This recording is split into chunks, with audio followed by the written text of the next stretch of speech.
అమ్మా, రేపు సప్తమి శుక్రవారం రాత్రి 10 గంటల 10 నిమిషములకు బహు భేషైన లగ్నం ఉన్నదమ్మా. కానీ ఆ సుముహూర్తానికే వివాహం జరిగినట్లయితే మరి ఏం లేదమ్మా, కార్యం 4 రోజులు వ్యవధిగా జరగాలి. చంపాడు. ఎందుకని శాస్త్రులు గారు? భోగాధిపతి అయిన శుక్రుడు అంగారకంలో ప్రవేశించడానికి అడ్డుగా ఉన్నటువంటి ఆ వృశ్చికం ఉన్నదే, వృశ్చికం అది వై తొలగాలి. వృచ్చిగా ఉండేటే వస్తే చెప్పుకోడక. సరే, గ్రహాలు అడ్డుగా ఉంటే ఇక మనం ఏం చేస్తాం? శాస్త్రులు గారు, ఆ ముహూర్తాన్ని నిశ్చయించండి. శుభస్య శీఘ్రం. సెలవు తీసుకుంటాం.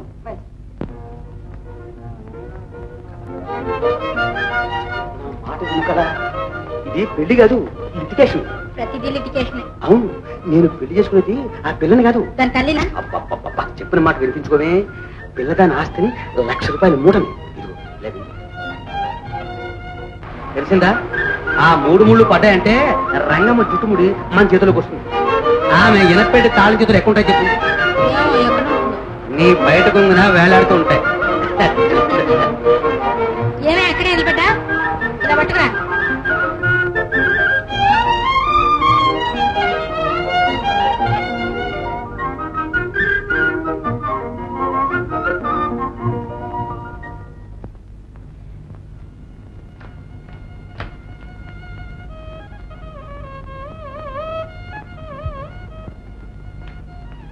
వెళ్ళొస్తాను మావయ్య. మంచిది నాయన, లేవద్దు, పడుకోండి. వెళ్ళొస్తాను రాత. హారతి తీసుకోండి.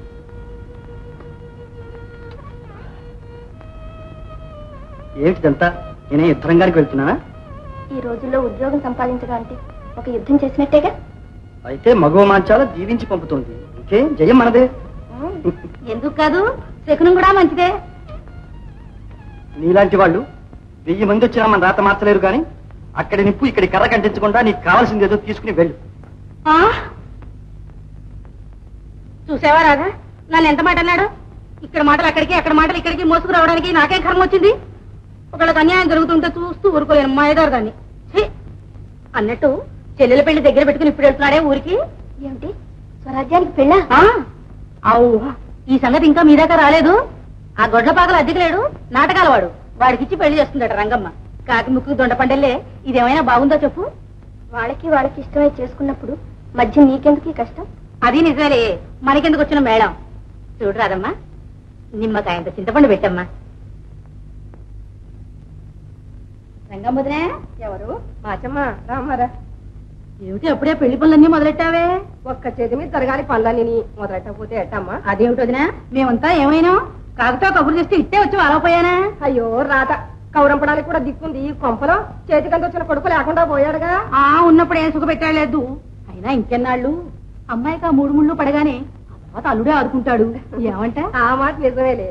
అబ్బాయికి ఎంత ప్రేమ, ఎంత అభిమానం. చూడు రంగమ్మదినే, అమ్మాయ గిట్టిన వాళ్ళు గిట్టినట్టు ఉండాలి గాని ఆ మైదారు మాటలు ఎందుకు వచ్చినట్టు చెప్పు. ఎవరు?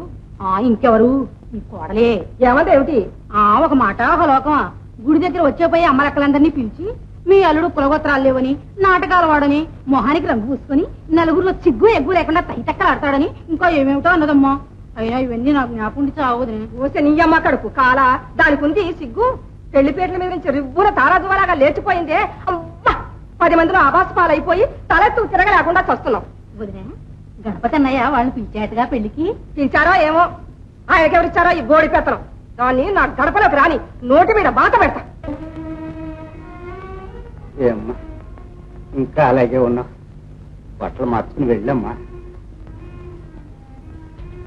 నాకు వెళ్ళాలని లేదు నాన్న. అదేమిటమ్మా, ఆడపడుచు పెళ్లికి వెళ్ళకపోతే తప్పు కదూ.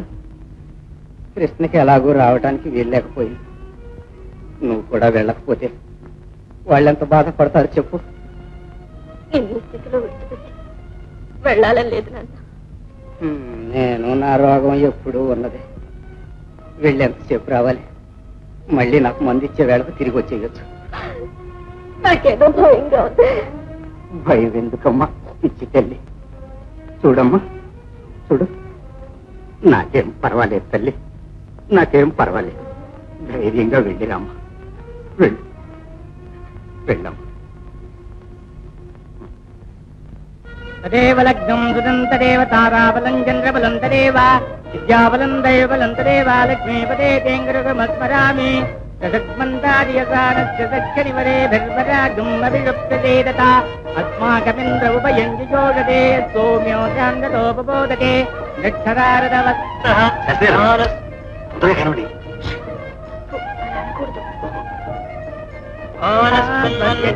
మస్తు దేవా మాంగళ్యం తంతు నానేన మమ జీవన హేతునా కంటే బద్ధామి శుభగే సంజీవ జనదాంతతం శతమానం భవతి శతాయు పురుషేంద్రియ ఆయుష్యేవేంద్రియే ప్రతిష్టతే చంద్రబాబా అపామాయతమ వంట వాళ్ళు పళ్ళాలు అడుగుతున్నారమ్మా. చంద్రమసాయతనం వేద ఆయతనవాన్ భవతే ఆపో వై చంద్రమస అమ్మా, ఆయతనం 2 రూపాయలు రాగి కాను తెప్పించారా? కాళ్ళు ఎక్కడ వెళ్ళి అవేవో చిన్న పైసలు వచ్చాయిగా అది తెప్పించాడు. అదైనా రాగే అమ్మా, ఇలా ఇప్పిస్తారా? అయ్యో మీ తొందర బంగారం గారు ఇప్పుడే ఎందుకండి, మీరు వెళ్ళి అక్కడ పంచుకోండి, టయానికి నేను ఇస్తానుగా. అలాగే. మాచమ్మా, చూసావా ఏదో పెద్ద పని చేసినట్టు ఆ గదిలోంచి ఈ గదిలోకి ఈ గదిలోంచి ఆ గదిలోకి ఎలా తిరుగుతుందో. అసలే దొంగ పుట్టుగా అందులోనూ దరిద్రంతో ఏడుస్తూ ఉంది. ఏ సమయానికి ఏ బుద్ధులు పుడతాయో చేతులు కాలేక ఆకులు పట్టుకుంటే లాభం లేదు. దాన్ని ఒక కంట కనిపెట్టుకుంటాను. ఏమిటి జాగ్రత్త.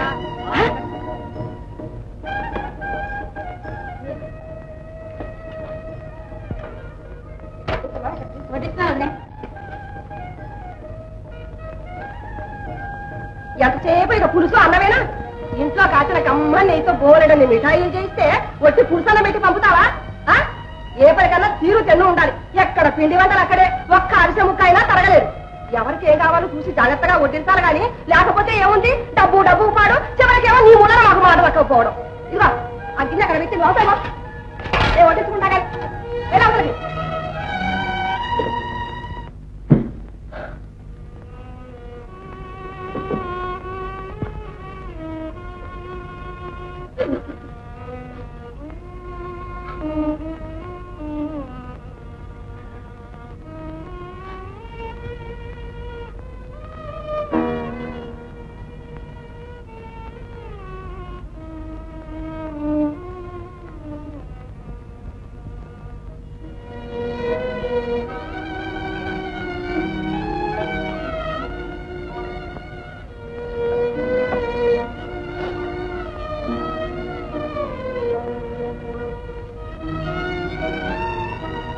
నాన్న నాన్న లేనన్నా మందు తీసుకో.